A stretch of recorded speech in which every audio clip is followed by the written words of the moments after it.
Então, vamos nessa. Vou começar aqui uma das nossas reuniões quinzenais que vamos estar fazendo aí para tirar dúvida, acrescentar um pouco de conteúdo e falar um pouquinho sobre o que, assim, voltado para o tema que foi estudado pela semana, de acordo com o cronograma. Hoje, o cronograma tem a ver com a abordagem inicial do paciente na emergência e cefaleias. Então, o que eu trouxe aqui, né? Se alguém tiver alguma dúvida e quiser colocar aqui no chat para a gente tirando a dúvida, conversando e para a gente esclarecendo as coisas. Se não tiver nenhuma dúvida, eu trouxe aqui algumas informações extras sobre a abordagem do paciente, o que é que você precisa ficar atento, né? O que é que vai ser de red flag quando a gente fala de paciente com cefaleia. Então, se ninguém tem nenhuma dúvida com relação ao tema estudado essa semana, então, vamos lá. Eu fiz aqui um redeminho aqui, está aqui do meu lado, para a gente ir conversando. E, assim, a grande maioria das vezes que a gente tiver diante de um paciente com cefaleia, estatisticamente, ela vai ser uma cefaleia primária, né? E aí, a cefaleia primária, por definição, é uma cefaleia de baixo risco. Baixo risco de quê? Baixo risco de ter alguma complicação, de dar alguma bronca, do paciente ter algo mais grave. Então, as cefaleias primárias, como a gente colocou lá na aula, que basicamente são as três que eu falei lá: a cefaleia tensional, a enxaqueca e o cluster, né? A cefaleia em salvas. E elas aparecem até mais ou menos nessa sequência aí. O quadro mais comum de cefaleia que você vai encontrar na emergência é a cefaleia tensional, seguida da enxaqueca.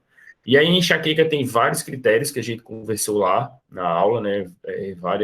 Tem os critérios diagnósticos, o paciente tem que ter as alterações lá específicas para você poder chamar de enxaqueca. E assim, talvez seja a maior queixa que você vai escutar, mas nem todas vão ser enxaqueca, né? Porque o paciente vai chegar dizendo, eu tenho enxaqueca, quando na verdade, muitas vezes ele tem cefaleia tensional. Então, cefaleia tensional termina sendo mais comum. E quando a gente está falando dessas aí, né, dessas duas que você vai encontrar mais, enxaqueca e cefaleia tensional, são cefaleias que não chamam atenção para a gente com relação a red flags, né? O paciente não tende, né, a não apresentar nenhuma alteração que você necessite de uma investigação maior e você precise ficar preocupado com a evolução clínica desse paciente, com algum diagnóstico que você deixou passar. Já nas cefaleias secundárias, são cefaleias que a gente vai precisar ficar atento aí a sinais de alarme, tá? E com relação a cefaleias primárias, se o paciente apresentar algum sinal de alarme, algum red flag lá que a gente viu na primeira aula da abordagem inicial do paciente, alteração neurológica, alteração de nível de consciência, alteração de conteúdo de consciência, né? O paciente está desatento, o paciente está desorientado, ou o paciente que apresenta cefaleia e febre. Então, dificilmente ela vai ser uma cefaleia primária, tá? Então, pensar que você pode estar diante aí do paciente com cefaleia secundária, mesmo que ele chegue dizendo, eu tenho enxaqueca, eu tenho isso e aquilo, mas aí eu estou apresentando agora febre com enxaqueca. Então, suspeite que pode ter algo a mais aí. E aí, falando da sinais de alarme específicos, né, de cefaleia que a gente vai encontrar, eu acho que o principal, assim, talvez o mais conhecido, é você pensar na cefaleia em trovoada, né? Thunderclap, que é aquela cefaleia que ela tem início súbito, em poucos minutos, ela sai da intensidade de nenhuma cefaleia ou de intensidade muito baixa para uma intensidade muito alta, e que muitas vezes o paciente chega dizendo, foi a pior cefaleia na minha vida. Então, quando o paciente chegar dizendo que teve a pior dor de cabeça da vida, ou que a dor escalou muito, muito rápido, em questão de minutos, então suspeite. A tendência de a gente ter uma cefaleia primária com essa apresentação assim, é praticamente irrisória, né? Então, a possibilidade de ser primária nesse caso é muito, muito, muito, muito baixa. A cefaleia que a gente tem, que tem uma dor parecida com essa, é a cefaleia em salvas, né, o cluster. E aí a gente consegue diferenciar porque tem alguns outros achados, né? No cluster, especificamente, a gente vai ter aquela rinorreia do lado da dor, vai ter edema palpebral, vai ter lacrimejamento, vai ter também o eritema, né, da esclera. E aí você tem alguns sinais aí que chamam a atenção, e ela tende a ser um padrão oscilante que dura menos de uma hora, dura alguns minutos ali com muita dor e depois melhora. Então, isso aí a gente vai conseguir diferenciar da cefaleia em salva quando a gente está pensando se é uma cefaleia em thunderclap ou não. A cefaleia em thunderclap, ela termina sendo muito mais intensa, ela pode apresentar sinal focal, ela não tende a não melhorar também. Então, é mais ou menos essa característica que vai ajudar você a diferenciar. E quando a gente está diante de um paciente que tem essa cefaleia em thunderclap, né, em trovoada, a gente tem que pensar primeiro em sangramento. O paciente pode ter alguma hemorragia subaracnoide, o paciente tem algum sangramento intracraniano que está levando a essa dor súbita, beleza? Então, a primeira coisa que a gente tem que fazer é excluir sangramento nesses pacientes que têm sinal neurológico focal, paciente que tem uma cefaleia que escalou muito rápido a dor, pior cefaleia da vida, a gente vai precisar fazer um exame de imagem nesse paciente. Eu vou falar um pouquinho sobre o exame de imagem mais na frente, porque eu vou terminar condensando tudo. Por quê? Porque quando a gente fala em cefaleias secundárias, quando a gente fala em pacientes com queixa de dor de cabeça, mas que ele tem alguma coisa que chama sua atenção, algum red flag, algum sinal de alarme, a gente vai precisar de fazer exame de imagem. Então, praticamente em todo mundo a gente vai precisar fazer esse exame de imagem, então eu vou terminar no final lá falando sobre como é que você vai solicitar, o que é que você vai solicitar e por quê. Então, nesse paciente que tem essa cefaleia, uma cefaleia entrovada, você vai precisar excluir sangramento, vai precisar solicitar uma tomografia, beleza? Assim, termina que você não tem mais acesso. Então, esse é o primeiro sinal de alarme.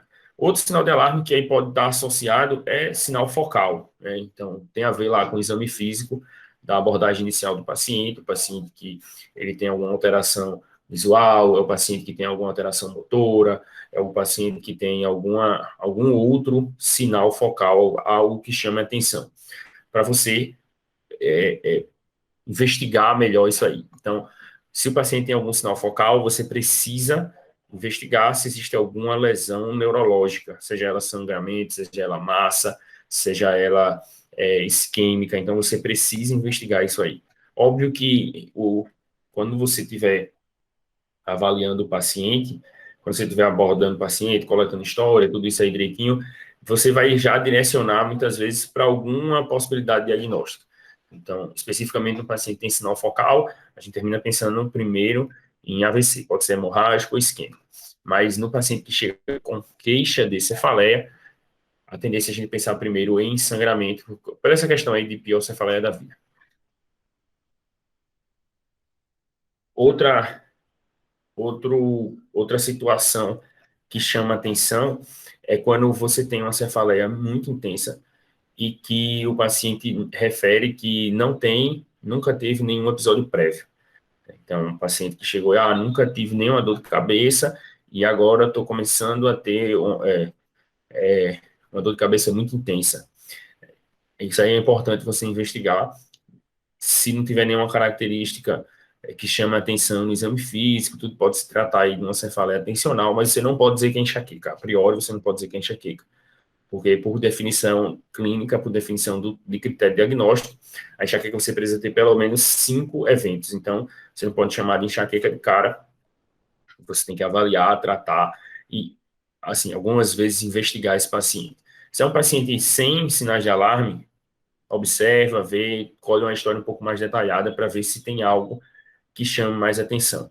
Então, se você tem, por exemplo, um paciente que nunca apresentou cefaleia e que ele começou com a dor de cabeça intensa, e ele é imunossuprimido, ou é um paciente que tem mais de 50 anos, é um paciente que tem um diagnóstico prévio de câncer, por qualquer que seja, sendo ele mais jovem ou mais idoso, tratado ou não.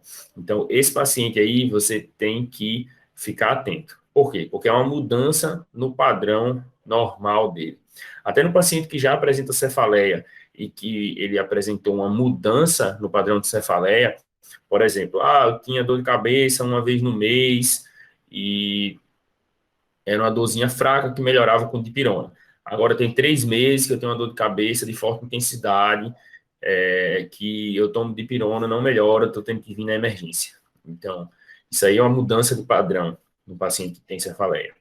E nesse caso aí você precisa ficar atento e investigar e avaliar melhor a causa. Né? Então, coletar uma história um pouco mais detalhada, fazer um exame físico neurológico mais criterioso, né, e pensar em possibilidades diagnósticas aí, talvez solicitar um exame de imagem. Nesse caso aí específico, se a gente tem uma cefaleia que acontece pela primeira vez, o paciente não tem nenhuma comorbidade, é um paciente que não tem câncer, é um paciente que não é imunossuprimido, um paciente que não tem mais de 50 anos, é questionável aí você solicitar um exame de imagem ou não, beleza? Mas se tiver qualquer outra situação dessa, qualquer outra comorbidade que eu citei aqui, é interessante que a gente investigue e exclua se existe algum processo infeccioso, se existe alguma lesão neoplásica, se existe alguma massa, alguma coisa que está causando aí essa mudança do padrão ou essa nova apresentação de cefaleia num paciente que normalmente não começa a apresentar cefaleias primárias. As cefaleias primárias aí, elas tendem a acontecer nos pacientes mais jovens, em torno de 30, 35 anos. Né? Na enxaqueca ela começa um pouquinho antes, cefaleia em salva também pode começar um pouquinho antes. A tensinal termina que não tem muito com a idade, né? Tem muito mais relação com o estresse, mas as características clínicas são, assim, bem definido, né? Você tem fatores bem definidos, você tem umas situações clínicas ali que te dão mais segurança para dizer que é uma cefaleia tensional.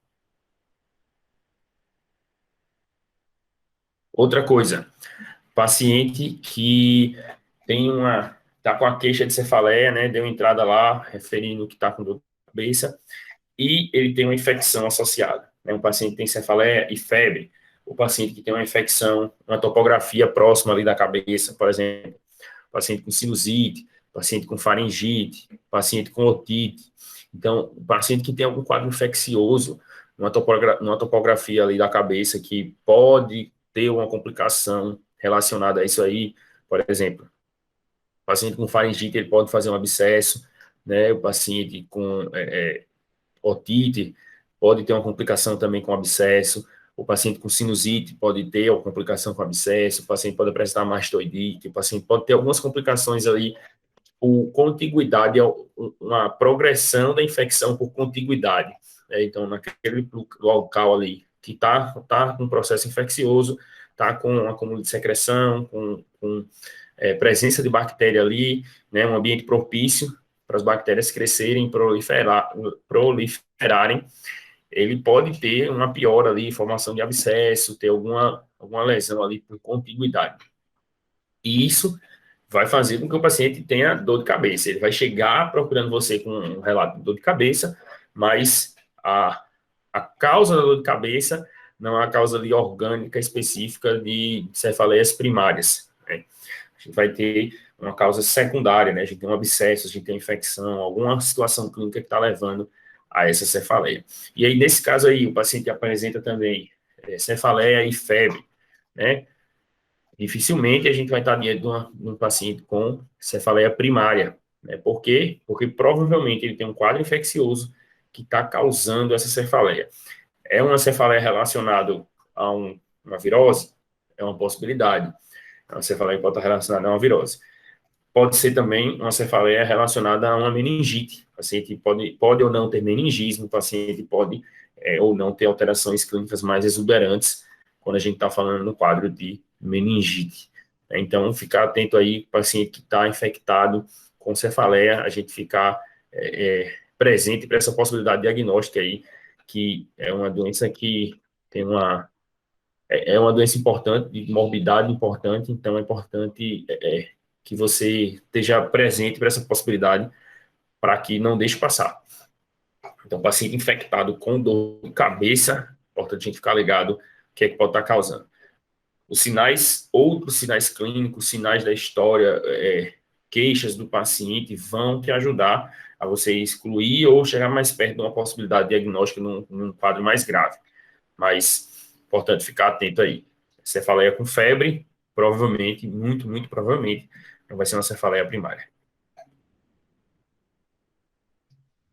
Outro quadro, né? A gente tem uma cefaleia, um paciente que chega com queixa de cefaleia intensa depois da realização do esforço físico, um esforço físico mais exuberante, né? Então, essa situação aí é importante ficar atento e observar se existe alguma outra queixa clínica, mas ela pode ser para uma dissecção de carótida. O paciente ele pode ter uma dissecção de carótida, ele vai referir que tem dor, cefaleia, dor pelo pescoço, ele vai relacionar, vai ter relação com o esforço, né? Ele provavelmente não vai dizer, mas você pode questionar se ele fez algum esforço, ou ele pode chegar dizendo que, depois que eu fiz, ou durante que eu estava fazendo tal esforço, eu comecei a sentir a dor muito importante de cabeça, uma das piores dores que eu tive na vida, nunca tinha tido essa dor antes, e ela caminha aqui pelo pescoço. Então, pode ser uma dissecção de carótida. Então, também uma causa de cefaleia, é uma causa de cefaleia súbita e de grande intensidade, né, parecida com o HSA. Então, é importante a gente ficar ligado nisso aí, né, nessa questão aí da dissecção de carótida. Beleza? É um evento mais raro, mas é importante a gente ter dentro dos leques aí de possibilidade diagnóstica para que não deixe passar, caso se apresente esse paciente aí com esse quadro clínico para você. Outra situação, né? É o paciente com alteração visual. Eu já falei de sinal focal, mas quando a gente fala em alteração visual especificamente, além de fazer investigação de outros sinais clínicos, outros sinais focais, a gente precisa investigar se o paciente não está tendo glaucoma, né? E aí, a apresentação dessa cefaleia do glaucoma ela vai ser um pouquinho diferente. Quando a gente fala de glaucoma, o paciente queixa mais de dor no olho, especificamente. E ele pode apresentar a dor retroorbital, a dor orbital, prévia à alteração visual. Então, ele vai dizer que estava com dor e teve uma alteração visual. Nesses casos aí, se a gente está suspeitando que é glaucoma, ele precisa ser avaliado por um oftalmologista, né? Na imensa maioria das vezes, você como clínico, na emergência, você não vai ter o aparelho ideal para examinar esse paciente, nem a expertise para avaliar o olho desse paciente. Então, é importante referenciar aí com o serviço de oftalmologia se você está pensando que é um quadro de glaucoma. Se o paciente apresenta outros sinais focais, o paciente chegou rebaixado ou que rebaixou durante o período que você estava avaliando ele, tem uma alteração visual como diplopia, é o paciente que tem que ele tem uma perda visual súbita em um olho, tem uma alteração de campimetria, isso aí tudo você consegue avaliar. Então, isso aí você já começa a suspeitar de você ter alguma lesão neurológica, né, cerebral. Se a gente está falando aí só de uma dificuldade de enxergar, uma perda súbita do olho, né, visual, só de um olho, com muita dor retroorbital, tudo. Então, pensar ali em glaucoma, e aí observar que medicações ele faz uso, se tem alguma medicação aí que propicia, se existe uma história familiar de glaucoma, tudo isso aí, para você poder direcionar esse paciente para o oftalmo direitinho. Beleza? Outra situação, como eu falei, medicações, né? Tem algumas medicações que elas predispõem ao paciente ter algum evento que pode levar a uma cefaleia. Por exemplo, o paciente que faz uso de anticoagulante, o paciente que tem OFA e ele faz uso de Marevan, né? Porque ele precisa de anticoagulação, lá no CHA-2-VASc dele ali maior que 3, não tem, assim, tem um risco de sangramento, mas foi definido por manter a anticoagulação, é o paciente que faz uso que teve troca valvar, é o paciente que tem, por alguma razão, faz uso de anticoagulante. E aí, esse paciente aí, ele faz uma medicação que tem o maior risco de sangramento. Então, ele chega com cefaleia intensa. E aí ele tem características clínicas que você acha meio suspeita. É um paciente que tem algum sinal de alarme, é um paciente que teve um quadro de desorientação, depois de uma cefaleia, foi trazido pelos familiares com esse relato. Então, você precisa excluir que esse paciente está sangrando, né? Você precisa definir claramente se esse paciente está sangrando ou não. Por quê? Porque ele usa uma medicação que tem toda a chance dele sangrar, né? Aumenta muito a chance dele sangrar quando você compara com outros pacientes que não usam o Marevan. Então, é importante. Quando você está falando aí, por exemplo, de anticoagulantes diretos, né? Rivaroxabana, Pixabana e afins, você tem um risco menor de ter um sangramento, de ter um evento de sangramento. Mas ainda assim, é uma medicação anticoagulante.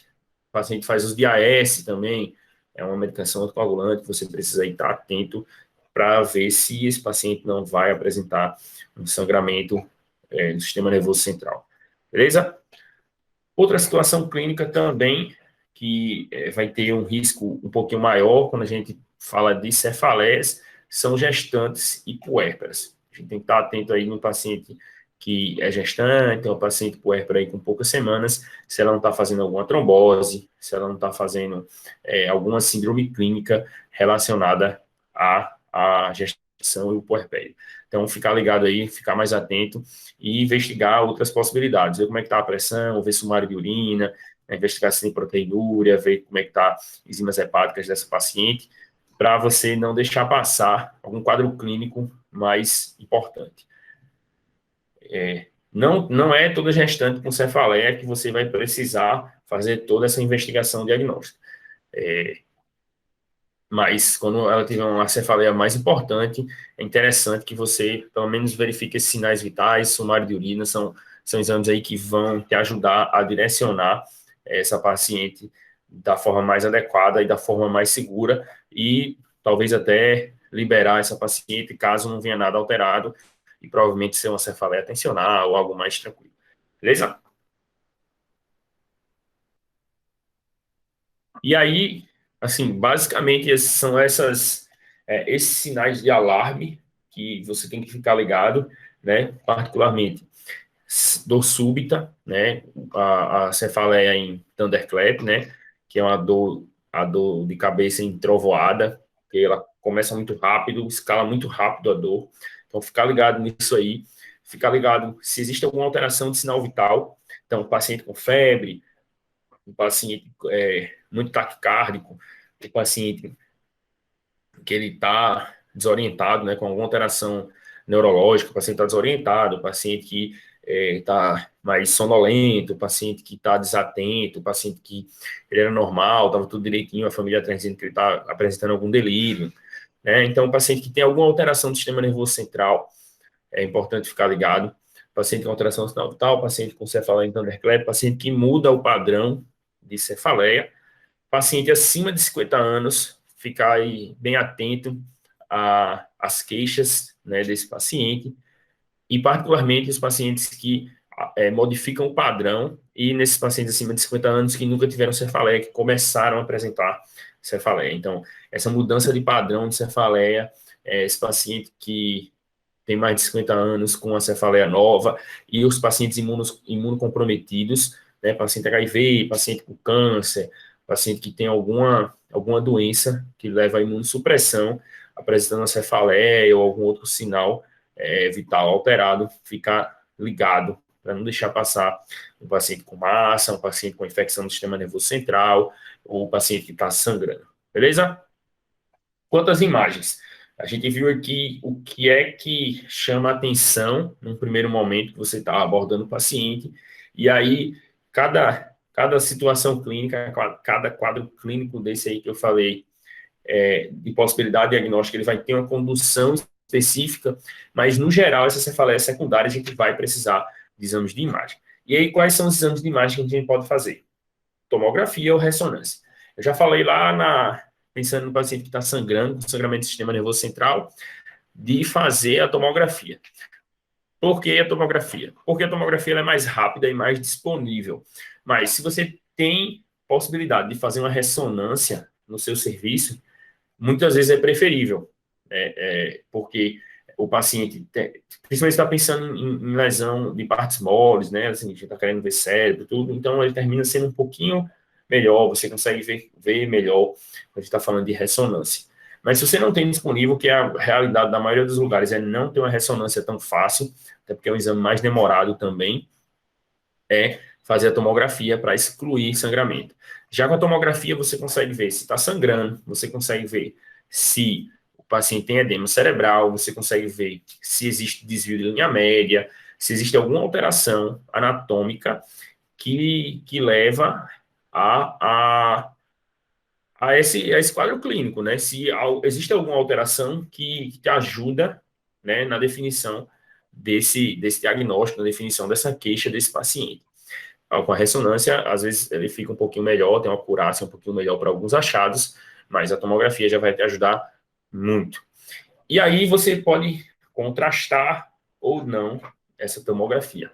Quando é que você vai precisar contrastar? Quando você está pensando em lesões vasculares. Se você está querendo excluir sangramento, é sem contraste. Sem contraste, porque ela é excelente para ver sangramento na tomografia sem contraste.